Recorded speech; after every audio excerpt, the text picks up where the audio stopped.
ഭഗവാന്റെ തിരുസന്നിധിയിൽ സമർപ്പിച്ച് പ്രത്യേകമായി പ്രാർത്ഥിക്കുന്നു. അടുത്ത ചൊവ്വാഴ്ച പ്രഥമ ദിവ്യകാരുണ്യം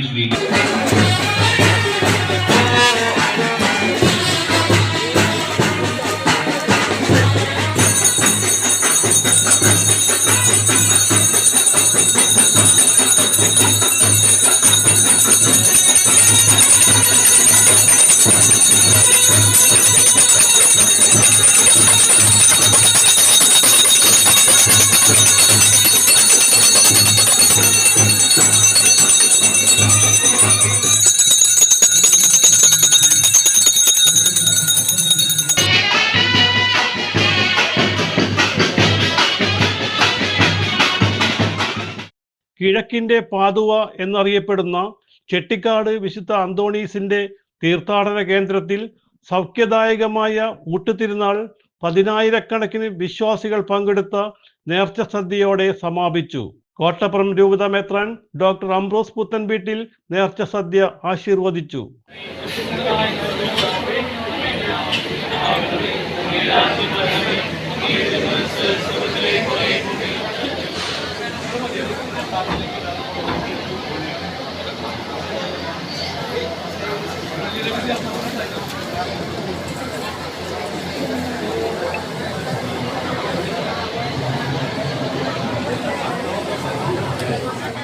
തുടർന്ന് ബിഷപ്പിന്റെ മുഖ്യ കാർമ്മികത്വത്തിൽ ആഘോഷമായ പൊന്തിഫിക്കൽ ദിവ്യബലി നടന്നു.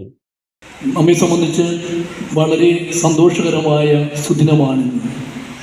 വിശുദ്ധ അന്തോണീസിൻ്റെ ഈ തീർത്ഥാടന ദേവാലയത്തിൽ വന്ന് നമ്മൾ പ്രാർത്ഥിക്കുന്നു. നമ്മളിന്ന് തിരുനാൾ ആഘോഷിക്കുന്നു. വിശുദ്ധൻ്റെ ഈ തിരുനാൾ ആഘോഷത്തിൻ്റെ എല്ലാവിധ അനുഗ്രഹങ്ങളും ഭാവുകങ്ങളും നന്മകളും പ്രാർത്ഥനകളും നിങ്ങൾക്ക് ഏവർക്കും ഏറ്റവും സ്നേഹപൂർവ്വം നേരുന്നു. വിശുദ്ധ അന്തോണീസിലൂടെ നമുക്ക് നിരവധിയായ അനുഗ്രഹങ്ങൾ ലഭിക്കുന്നുണ്ട്. വിശുദ്ധ അന്തോണീസിനെ കുറിച്ച് ചിന്തിക്കുമ്പോൾ 4 ചെറിയ ചിന്തകൾ മാത്രം ഈ ആമുഖത്തിൽ നിങ്ങളുമായി പങ്കുവയ്ക്കുന്നു. ഒന്നാമതായിട്ട്, വിശുദ്ധ അന്തോണീസ് എന്നും സുവിശേഷം പ്രഘോഷിക്കുവാനായിട്ട്, വചനം ധ്യാനിക്കുവാനായിട്ട്, വചനം പങ്കുവയ്ക്കുവാനായിട്ട് എന്നും തീക്ഷ്ണതയുള്ളൊരു വ്യക്തിയായിരുന്നു. വചനം ഇങ്ങനെ പങ്കുവെച്ചതുകൊണ്ടാണ് വിശുദ്ധ ബെനവെഞ്ചൂര അദ്ദേഹത്തെക്കുറിച്ച് പറയുന്നത് അദ്ദേഹത്തിൻ്റെ നാവ് പൊന്നാവായി തീർന്നുവെന്ന്. 119-ാം സങ്കീർത്തനം 105-ാം വാക്യം, അവിടുത്തെ കർത്താവിൻ്റെ വചനം എൻ്റെ പാദങ്ങൾക്ക് വിളക്കും എൻ്റെ പാതയിൽ പ്രകാശവുമാണ്. ഈ വചനമാണ് അന്തോണീസിനെ വഴി നടത്തിയത് എന്ന് വേണം പറയാൻ. വിശുദ്ധ അന്തോണീസ് എന്ന് നമ്മോട് പറയുന്നത്, പറയാതെ പറയുന്നത് ഇത് തന്നെയാണ്. നിങ്ങളെല്ലാവരും വചനം വായിക്കുക, വചനം ധ്യാനിക്കുക, വചനം പങ്കുവയ്ക്കുക. ഫാദർ ജോസ് തോമസ് വചനപ്രഘോഷണം നടത്തി. തീർത്ഥാടന കേന്ദ്രം rector reverend doctor Benny Vazhakoottathil സ്വാഗതം ആശംസിച്ചു. സൗഖ്യദായകമായ കൂട്ടുനേർച്ച ദിനമായ തിരുനാൾ ദിനമായ ഇന്ന് പുണ്യവാന്റെ ശക്തിയേറിയ മധ്യസ്ഥ സഹായം വഴി ദൈവം നമ്മെ എല്ലാവരെയും അനുഗ്രഹിക്കട്ടെ എന്ന് പ്രാർത്ഥിക്കുന്നു, ആശംസിക്കുന്നു. ഈ ദിവസം ഏറെ ധന്യമാകുന്നത് അഭിമന്യ അംബ്രോസ് പിതാവിൻ്റെ സാന്നിധ്യം മൂലമാണ്.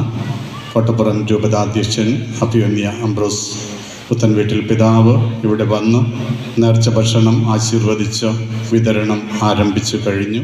ദേവാലയത്തിൽ എത്തിച്ചേർന്ന് ബിഷപ്പ് പുത്തൻവീട്ടിലിന് തീർത്ഥാടന കേന്ദ്രം ഹൃദ്യമായ സ്വീകരണം നൽകി.